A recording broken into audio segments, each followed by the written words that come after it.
Hello दोस्तों, हम अनुसूचित जनजाति के बारे में पढ़ चुके हैं। आज हम अनुसूचित जनजाति आयोग के बारे में पढ़ेंगे।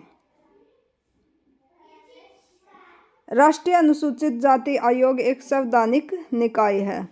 यह भी क्या है? एक संवैधानिक निकाय। और जनजाति आयोग देखा था जो, वो भी क्या था? संवैधानिक निकाय। इसका गठन संविधान के अनुच्छेद 338 के द्वारा किया गया है। मूल संविधान का अनुच्छेद 338 अनुसूचित जातियों एवं जनजातियों के लिए एक विशेष अधिकारी की नियुक्ति का प्रावधान करता है, जो अनुसूचित जातियों एवं जनजातियों के लिए संवैधानिक संरक्षण से संबंधित सभी मामलों का निरीक्षण एवं उनसे संबंधित प्रतिवेदन राष्ट्रपति के समक्ष प्रस्तुत करता है। ये देखा जाए तो एक जैसे से ही, मिलते जुलते से ही काम इनके भी। 65वें संविधान संशोधन अधिनियम 1990 अनुच्छेद 338 में संशोधन कर इन वर्गों के लिए एक 7 सदस्यीय बहुसदस्यीय राष्ट्रीय आयोग राष्ट्रपति द्वारा गठित किया गया। लेकिन अब इसमें कितने सदस्य हैं? 5।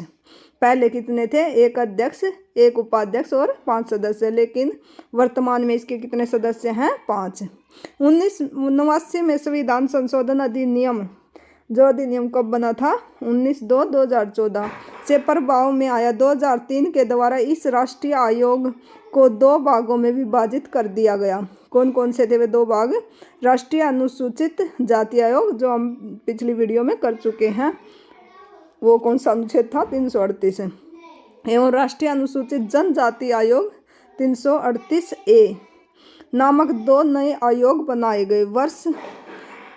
वर्ष 2004 से पृथक राष्ट्रीय अनुसूचित जाति आयोग अस्तित्व में आए। यद्यपि दोनों आयोगों की संरचना समान ही है और प्रत्येक आयोग में एक अध्यक्ष, एक उपाध्यक्ष और 3 अन्य सदस्यों का प्रावधान है। लेकिन पहले ये कितने सदस्य थे? 7।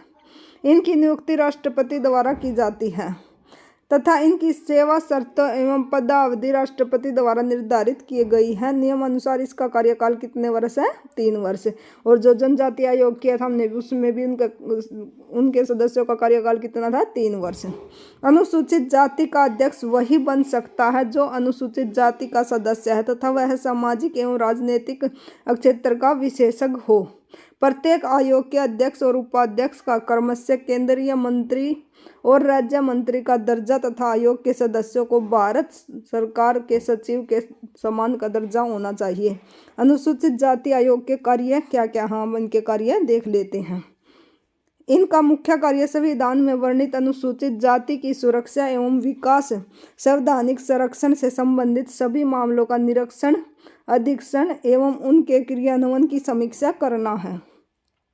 अनुसूचित जातियों के हितों का उल्लंघन करने वाले किसी मामले की जांच पड़ताल एवं सुनवाई करना भी इसका कार्य है।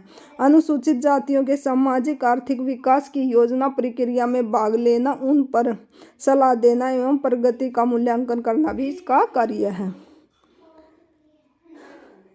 ये देख लेते हैं हम। राष्ट्रपति को प्रतिवर्ष इसका प्रतिवेदन देना होता है।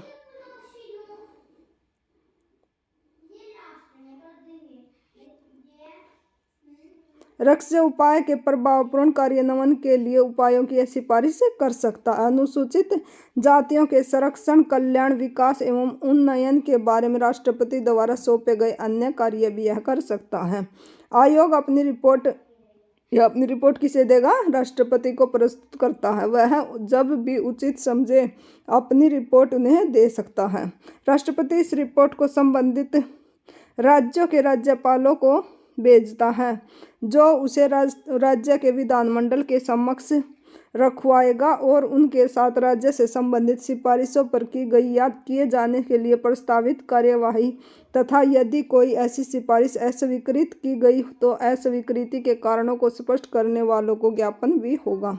आयोग को किसके समान कार्य हैं? इसके सिविल कोर्ट की शक्तियों के समान इसको शक्तियां प्राप्त हैं, जहां याचिका दायर की जा सकती है, विशेषकर निम्नलिखित मामलों में। कौन कौन से मामलों में? भारत के किसी भी भाग में किसी व्यक्ति को समन जारी करना तथा शपथ पर उसकी परीक्षा करना, किसी साक्ष्य की खोज करवाना एवं उसे पेश करना, ये भी किसके कार्य हैं? यह जनजाति आयोग कर सकता है। शपथ पत्रों पर साक्ष्य ग्रहण करना, किसी न्यायालय या कार्यालय से किसी लोक अभिलेख या उसकी प्रति को प्राप्त करना। गवाहों एवं दस्तावेजों के परीक्षण के लिए समन जारी करना। राष्ट्रपति द्वारा विधि के माध्यम से निर्धारित कोई अन्य मामला। ये सब कार्य अनुसूचित जाति के राष्ट्रीय आयोग के द्वारा किए जाते हैं। यह सिविल कोर्ट के समान ही कार्य करता है। Thank you for watching.